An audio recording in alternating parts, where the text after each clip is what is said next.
to a great gorgeous girl. Very classy. A maker of champions. The giant WrestleMania. I'm so sick of these people. You know. Oh, I'm the tribal chief around here. Yeah, you see me, the tribal chief.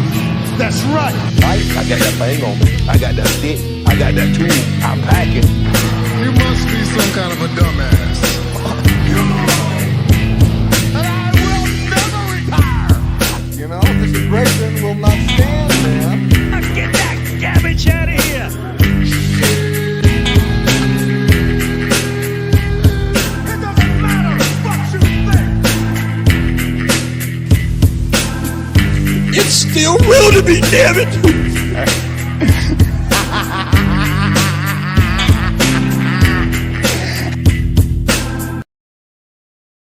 Hey everybody, welcome in to another edition of Friday Night Review. I am Scalz. Tonight I am joined by one of the main man of the show, Cam G. And tonight we have a special guest to my right, none other than the Will Gray. How's everybody doing tonight? Doing good, man. Scalz, if I was any better, they'd probably make it illegal. Oh man. So we're going to start off tonight with our Smackdown Rewind. So let's just get into it. What did we think of the show tonight? Like an overall 1 to 10? Overall 1 to 5? What do we think? All right. Shameless plug for Rivet City Radio and Off the Top Media here. I would say like 3.5 bottle caps here for this. Like, we're going out of 5. Okay. Yeah, not bad. It was a great, it was a good, solid episode.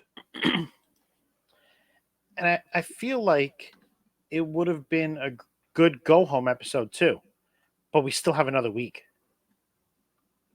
That's what I was saying. Like, I almost said go home, and then I was like, this wasn't even the go-home show. We get a is it live next week on Fox Sports 1, or is it a pre-tape? No, it's live because they are. Holy shit! Okay, so we still have one whole live episode. Yep, that's excellent, dude. Because it was a good night. Like I almost said, go home because of the way it felt. Yeah, it definitely felt like one. But what was your thoughts, Cam? I'm gonna say it was a solid 3. Solid 3 out of 5. See, for me, there was a lot of ups and downs. So if I'm going to give it an overall rating, I'm going to be right there with you, Cam, and giving it a 3. Because there was its great moments, and then we had its little lulls. So let's touch on what we thought were the great things that happened tonight. My great thing that happened tonight was that Axiom Dragon Lee match. Absolutely. That match was just, bar none, one of the best matches we've seen on TV in a long time in regards to the lucha style, because we don't get to see it that often within WWE. And I saw that little smirk from you there, Will. What's that about? Dude, I totally called that. I said, the tweet was, yo, somebody check on my boy Scalz. They're 2 masked dudes who are NXT call-ups on my TV. And I was hyped for it, dude. I've always been an A-Kid fan in NXT UK. I loved his work over there as that fucking crazy fast luchador style wrestling, but mixed with British strong style, and putting the mask on and him becoming Axiom. I feel like it was a good surprise to see him on Smackdown because I didn't know that match was booked. So Bo was here with me, and even he and I both popped. I was like, holy shit, Axiom and Dragon Lee. We're about to see a luchador mask on Smackdown. What year is it? It's like 2005 when Ray came back or whatever. I only found out about the match probably about 5 minutes before the show when I got the Fightful rundown. That's it. I didn't know this was happening beforehand. And I like the way that they led into the match with the little backstage segment with Nick Aldis and Dragon Lee. Like, I just love the way Nick Aldis has taken over this GM role.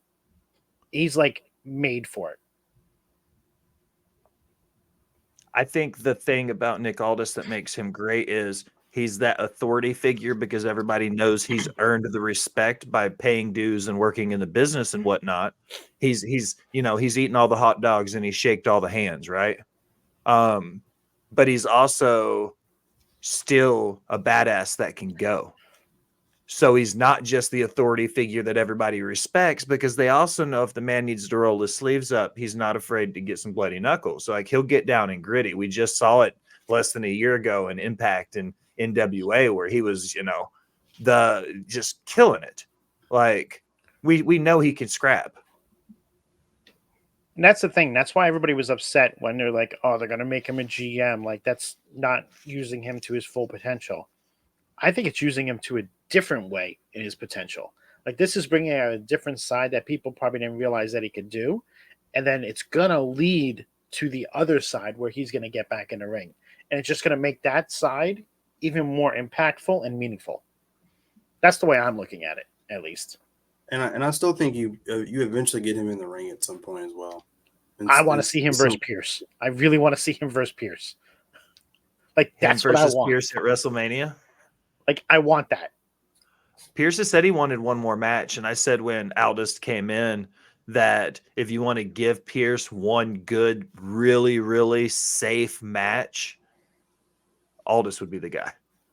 Like, Nick can go in there and work a really safe match, do a really good traditional wrestling match, make the Scrap Daddy look like $1 million one more time, make him look at the rafters from his back one more time, and let him go out with his roses, And I think Aldis is the guy to do that. I 100% agree on that. What was your biggest moment of the match tonight, Cam, of the show tonight? What did you feel like was the most impactful for you? I kind of feel like the most impactful probably was, I would say probably was the Axiom match. My only gripe about that is we can sit here and be hype about it, but it's just like the crowd wasn't really into it, and that's kind of like annoying.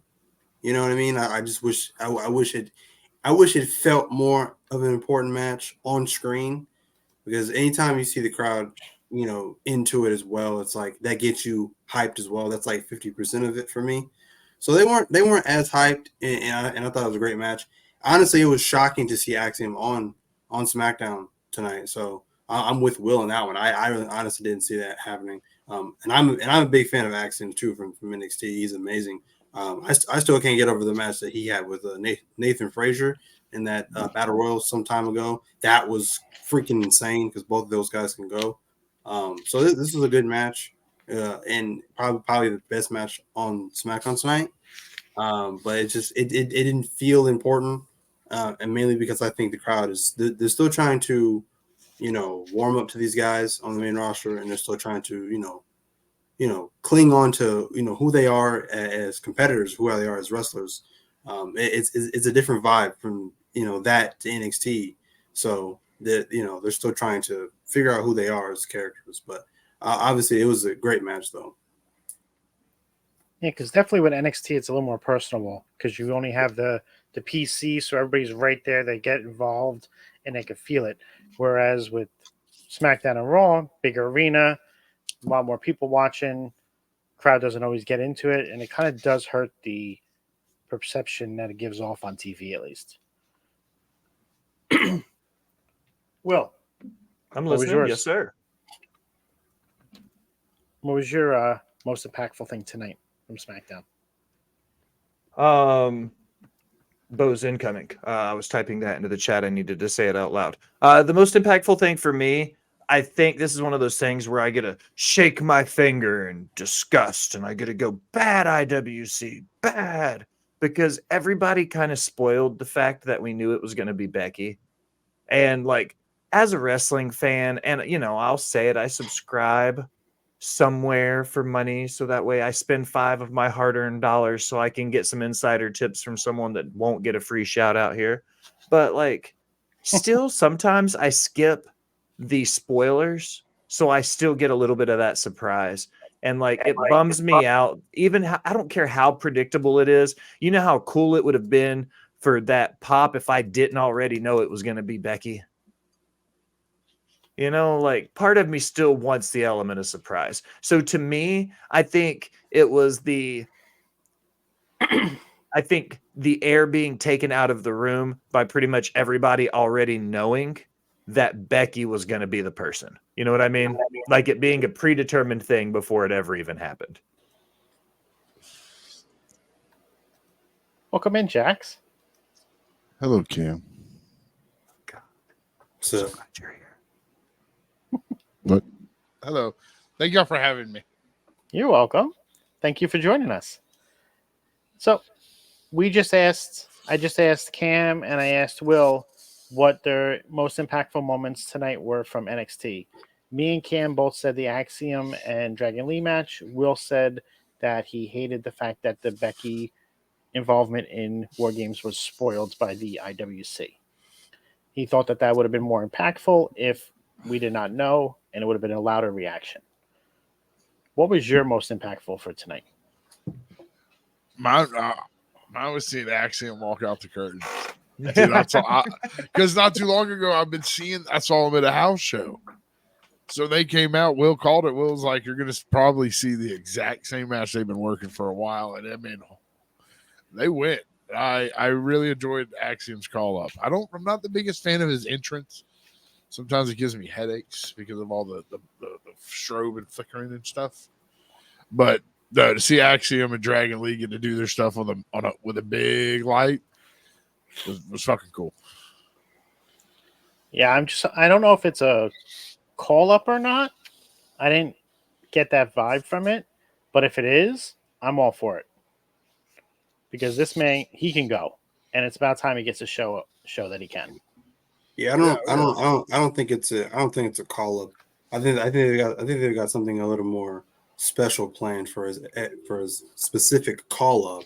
I think this was just a right time, right place kind of thing with, the mass luchador kind of vibe they were going with for tonight for him and Dragon Lee. So I don't think it's a call up, but it's just to showcase him in a bigger limelight tonight. What do we think of Santos Escobar's full heel turn tonight? It's about time. I think he's much better as a heel, in my opinion. And what about that slap from Zelina? That was loud. I don't think people were expecting that to happen, even though it kind of was obvious that she was going to. I mean, I think she's gonna eventually fall in line. We're gonna slowly see the return of Legato come back. So right now she has to play like, oh, I'm on the LWO side right now. But we're gonna slowly see Legato come back. I don't know. I think Carlito could step in as the main figure role of LWO and keep it going for a little bit longer. And what, they're over. Santos by himself? No. Carlito could take Ray's spot. Yeah, but I'm saying that Santos will be by himself. Yeah, let him be by himself. He deserves it. He can do it by himself. I have full faith in him. He's always had someone beside him. He's always had someone beside him. Let him run by himself. The defense rests, Your Honor.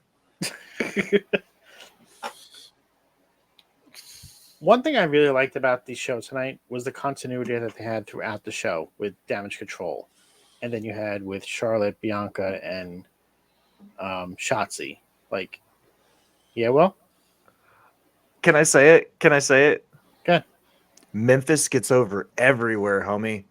Like, this is Triple H booking SmackDown the way old school wrestling shows used to be booked. You start with something that's in your main event. You build through your show using accent points to build that story till the end. And that's what he does so well. Vince grew away from running his shows like a wrestling show, and Triple H books his shows like wrestling shows again. And I love it for that. So I don't mean to take your thunder, but I love being able to praise good traditional wrestling shows, and Trips is making it a good traditional wrestling show again. Just the way that it was throughout the night. You had Bianca talking to somebody, like recruiting them. And then you would see him getting beat up by Damage Control and shit. Like, that's so traditional. Like, that's good creative writing. I'm sorry, Scouts. This is your show. I'm No, sorry, you're Scouts. fine. We're talking about the same thing. Like we both enjoy this part. Like we love the way this is. It was just something that I like. They did this last year on Raw. They did it a couple times with the different things, like with the Bloodline used to do things like that, and it just made the show that much more enjoyable and easy to watch. Like it didn't feel like it was a drag tonight because everything just flowed. It just gave that perception of the continuity of everything. That's a big word for Elmo. I know big words. You're so smart, Scouts. I said it last night. You're the I only don't. person that's as smart as I am.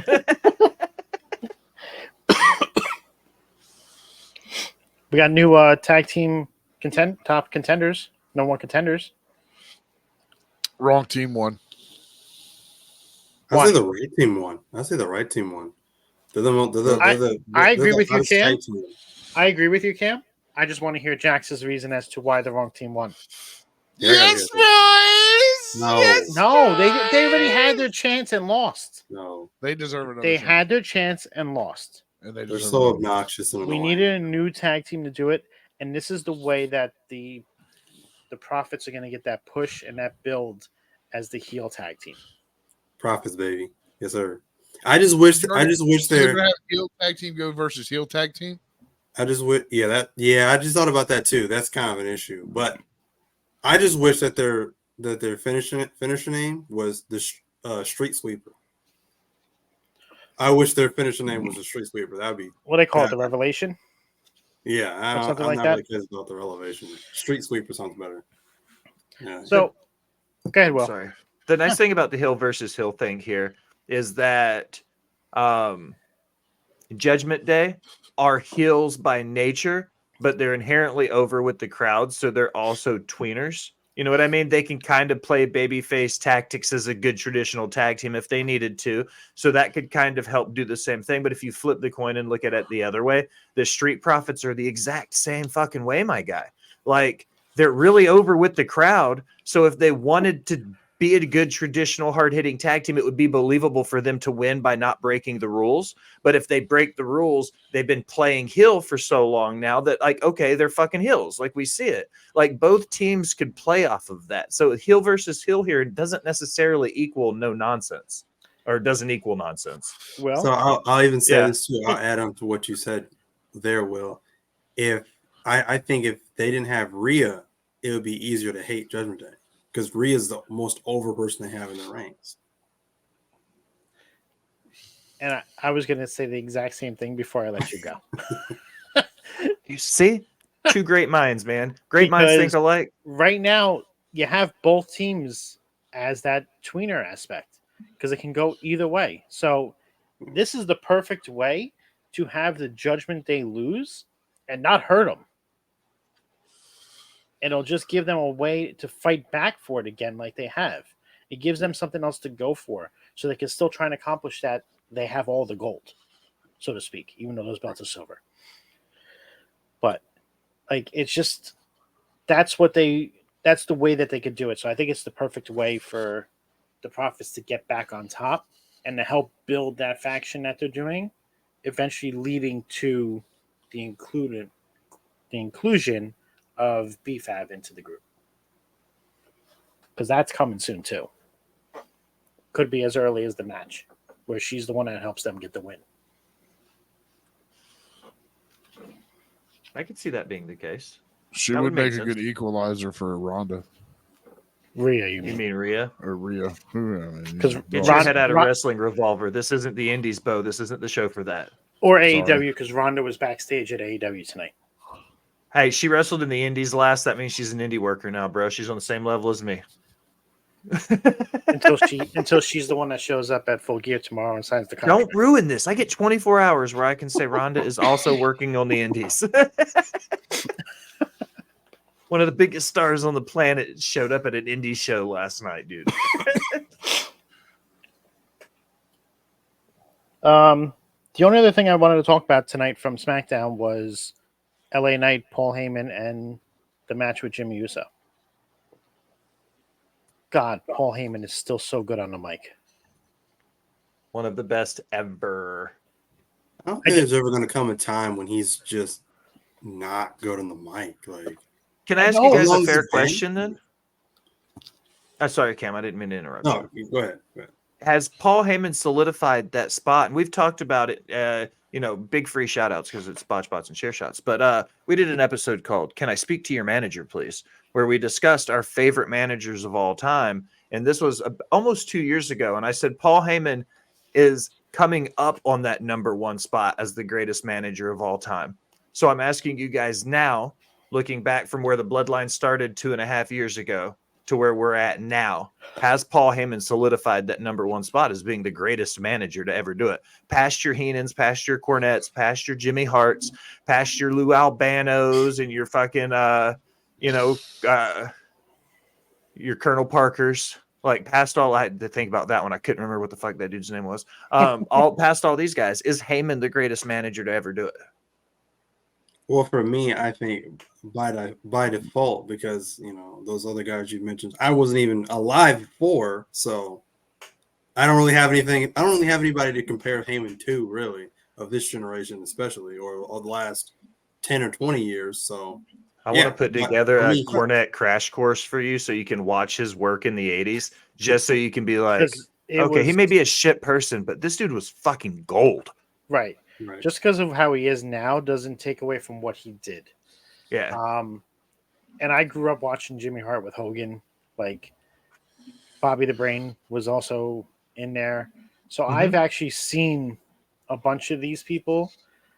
And, man, his recent work, I think, just puts him over that edge. And I think it puts him now at the top. I mean, we did... probably about 6 months ago, we did a career retrospective on him on Off the Top.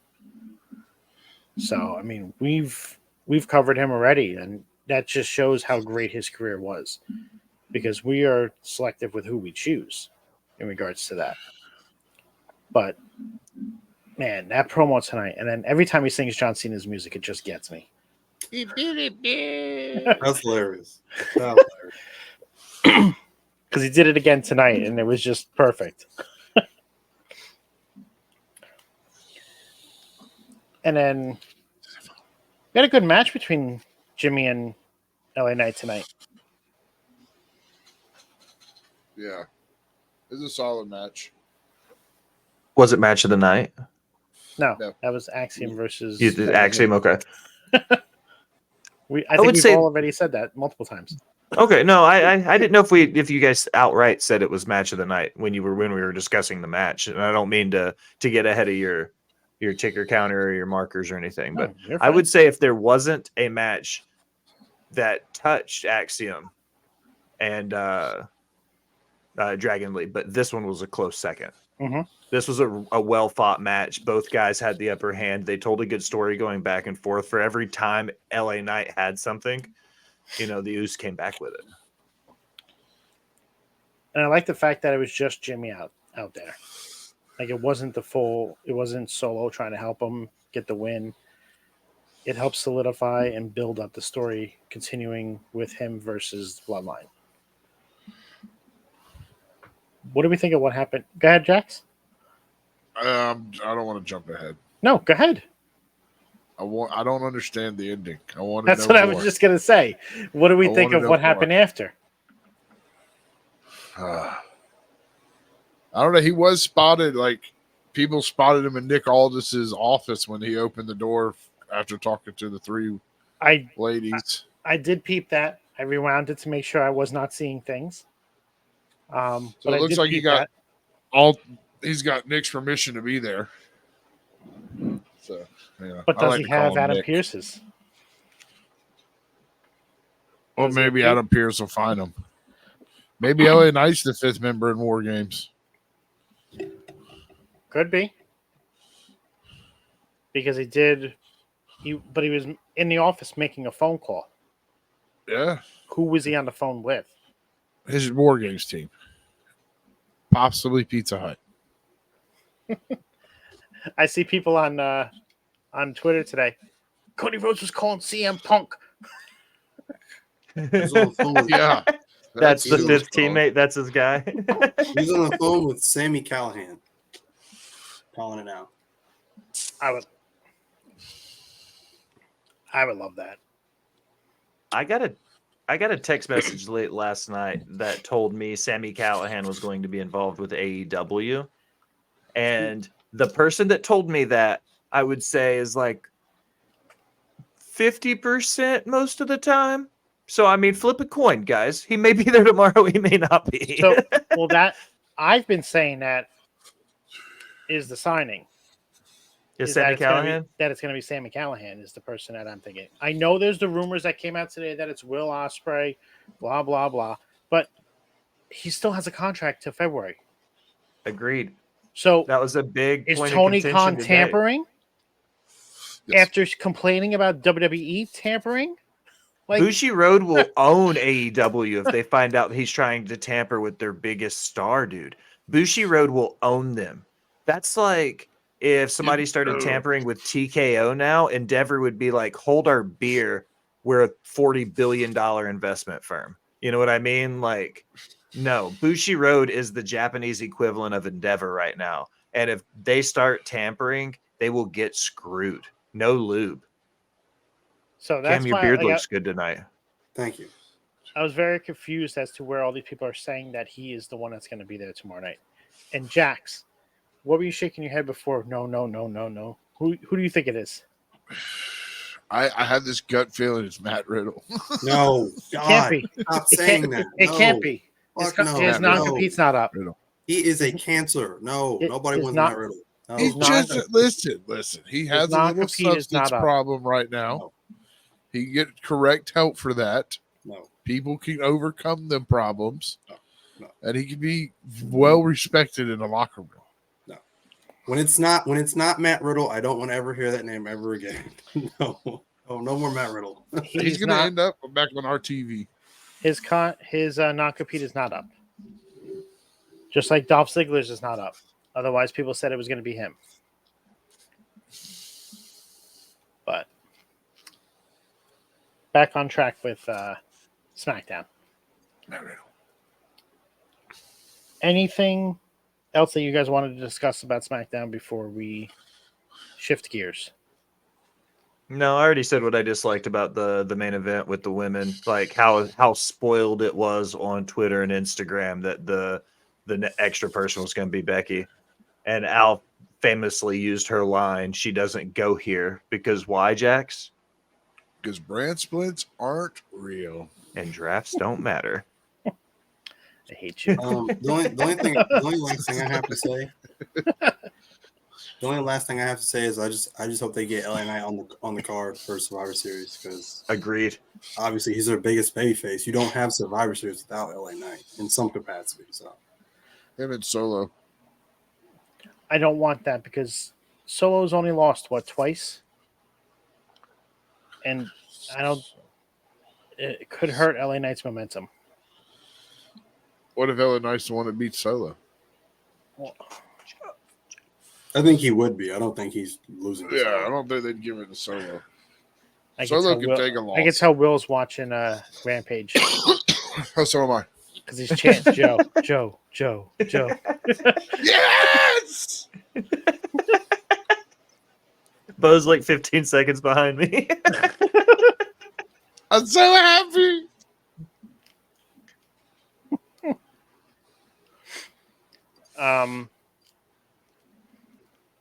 Yeah, so I really wanted it to be somebody different. I don't know if they're going to do 4-on-4, if they're going to make it and expand it to 5 versus 5, but I think with the women, I think they're going to keep 4-on-4 unless they do NXT call-ups for the other two part. But Yeah. it wouldn't make sense No. now. It's too Carmelo late. Hayes and Tripp, and use that to be the further point in their turn when they end up screwing each other somehow in that match. Maybe just throwing that out there. No, I'm saying for the women, not the men. The men we already Oh. have 5-on-4. I'm half listening. Scalz, you just admitted I'm watching Collision, Rampage, whatever the fuck this is. We watched Collision earlier. This is Rampage, sir. Thank you, Bo. I'm glad you're here. At least one of you two is paying attention. Half of each of our attention is equaling one real guest right now, gentlemen. Jax, earlier in the show, we said what we thought the rating was for SmackDown tonight. So let's end this section of our show tonight. Do you think the rating was? What'd you give it? I gave it a 3 out of 5. I could have went without the spoilers for the women's war games, but I'm looking. It did build up, and I'm looking forward to next week for the go home show. That's going to be massive. So I feel like we all are on the same page with our ratings tonight. You, me, and Cam gave it a 3. Will gave it a 3.5. So we're all right on the same page with it. Jax, where can we find you? Anywhere and everywhere. You can find me here every Tuesday for NXT on Taps and Mondays for Sorry for the Interruption. You can find me Sunday on Botch, and Chair Shots, where I get to brag about. I get a whole year of bragging rights with Will. So that'll be fun to tune in for. Whole year, baby. Anywhere else you want to find me, follow me on Twitter at JaxMo2020. Go Dogs. Will? If you're interested in my shenanigans elsewhere, you can find my link tree at The Will Gray. You'll find everything I do for Creation World, Off the Top Media, Botch Bots and Chair Shots, Rivet City Radio. My entire writing profile is there. It's all for you. Go Big Orange. Take the fight to Georgia and keep it there for 60 minutes. Fuck you, GA. You will. Cam? You, Bo. Hope your dog Well, gets fleas. None of my content is going to top the shenanigans that you saw here on this particular program. But if you would like to follow me, you can follow me on my TikToks at Call Me Cam G, and at Cam's Wrestling Corner on TikTok. I'm on Twitter and /X at Cam and Cheese 317. And obviously I'm on here on Friday Night Review on all the top media every single Friday night with normally Scalz and Jamie, a returning Jamie. I would assume he's coming back next week. And then, of course, you can find me on our sister page on Rivet City Radio every single Wednesday night with The Boom, and on Sunday nights with The Table Spot with my band Metalcore Mike, and, of course, Sean. And if that does not sizzle your bacon, I am on Instagram at 317 Bacon, Eggs, and Cam. So normally on Saturday nights we have our Rivet's ringside chatter, but due to the AEW pay-per-view tomorrow night, we will not be going live. We will be doing a pre-recording at some point and then dropping it, so make sure you check out the YouTube channel for that. After that, though, on Sunday at 11 a.m. over on Rivet City Radio, on their Twitch, and on our YouTube, you will have Rivet City Red Zone.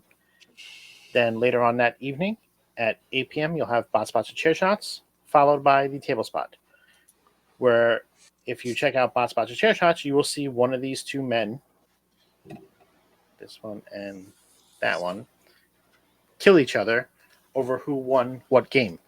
So if you want to follow the shenanigans that happen here, make sure you check out that show there. I want to thank everybody for coming out tonight, and we'll see you again soon. Have a great evening.